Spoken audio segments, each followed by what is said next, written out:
Hi friends, welcome to my YouTube channel. ಇವತ್ತು ನೋಡಿ ನಾನು ಮೆಂತ್ಯ ಸೊಪ್ಪಿನ ಪಚಡಿ ಅಂತಾರೆ ಅದನ್ನು ಮಾಡಿ ತೋರಿಸ್ತೀನಿ ನೋಡಿ. ಮೊದಲಿಗೆ ಮೆಂತ್ಯ ಸೊಪ್ಪು ಒಂದು ಅರ್ಧ ಕಟ್ಟು ತೊಳೆದು ಸಣ್ಣ ಕ್ಲೀನ್ ಮಾಡಿ ತೊಳೆದಿಟ್ಕೊಂಡಿರಬೇಕು. ಅದಕ್ಕೆ 2 ಈರುಳ್ಳಿ ಉದ್ದುದ್ದಕ್ಕೆ ಹೆಚ್ಚಿಟ್ಕೊಂಡಿದ್ದೀನಿ 2 ನೋಡಿ. ಅದನ್ನೆಲ್ಲ ಒಂದು ಬೌಲಲ್ಲಿ ಮಿಕ್ಸ್ ಮಾಡಿ ಅದಕ್ಕೆ ಉಪ್ಪು ಹಾಕ್ತಾಯಿದ್ದೀನಿ. ಉಪ್ಪು, ಸ್ವಲ್ಪ ಖಾರದ ಪೌಡರ್ ಹಾಕಬೇಕಷ್ಟೆ. ಸ್ವಲ್ಪ ಆಯಿಲ್ ಹಾಕ್ಬೇಕು. ಮೇಲೆ ಆಯಿಲ್ ಹಾಕಿದರೆ ಜಾಸ್ತಿ ಖಾರ ಅನಿಸೋದಿಲ್ಲ ನೋಡಿ. ಇದು ಸ್ವಲ್ಪ 1-2 ಸ್ಪೂನ್ ಹಾಕ್ತಾಯಿದ್ದೀನಿ. ಮೆಂತ್ಯ ಸೊಪ್ಪು ಹೆಲ್ತಿಗೆ ಒಳ್ಳೆಯದು, ಡಯಾಬಿಟಿಸ್ನವ್ರಿಗಂತೂ ತುಂಬ ಒಳ್ಳೆಯದು. ಮೆಂತ್ಯ ಸೊಪ್ಪು, ಈರುಳ್ಳಿ ಕೂಡ ಆರೋಗ್ಯಕ್ಕೆ ಒಳ್ಳೆಯದೇ ನೋಡಿ. ಬದನೆಕಾಯಿ ಪಲ್ಯ ಇದಕ್ಕೆ ಮಾಡಿಟ್ಟಿದ್ದೀವಿ ಇವಾಗಲೇ. ಇದನ್ನು ರೊಟ್ಟಿ ಮಾಡ್ತಾಯಿದ್ದೀನಿ ನೋಡಿ. ರೊಟ್ಟಿ ಜೊತೆ ತಿನ್ನಬೇಕು ಇವೆಲ್ಲ, ಸೊಪ್ಪಿನ ಪಲ್ಯ ಮತ್ತು ಸೊಪ್ಪು ಬದನೆಕಾಯಿ ಪಲ್ಯ ನೋಡಿ. ಈಗ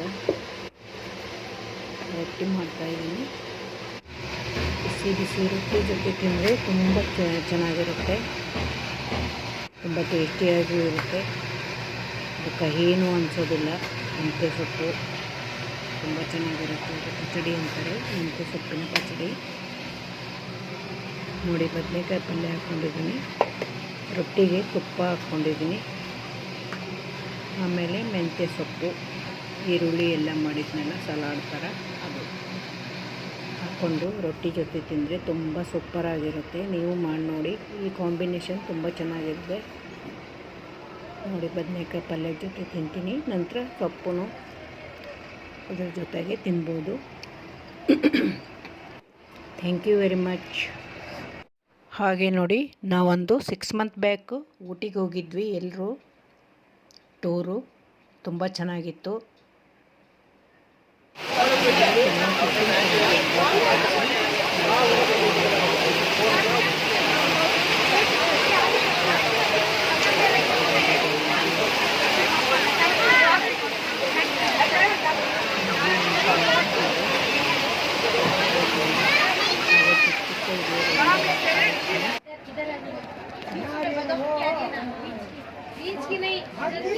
ಶೇರ್ ಮಾಡಿ, ಲೈಕ್ ಮಾಡಿ, ಸಪೋರ್ಟ್ ಮಾಡಿ.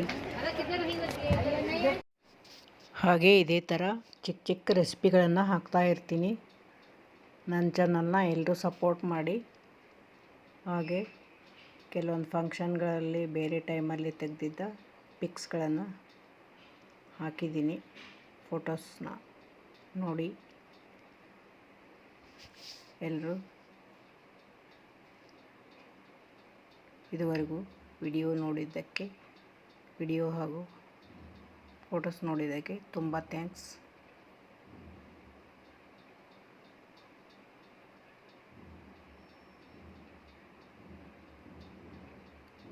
ನೋಡಿ, ಹಲವೊಂದು ಪಿಕ್ಸ್ಗಳನ್ನು ಹಾಕಿದ್ದೀನಿ. ಎಲ್ಲರೂ ನನ್ನ ಚಾನಲ್ನ ಸಪೋರ್ಟ್ ಮಾಡಿ.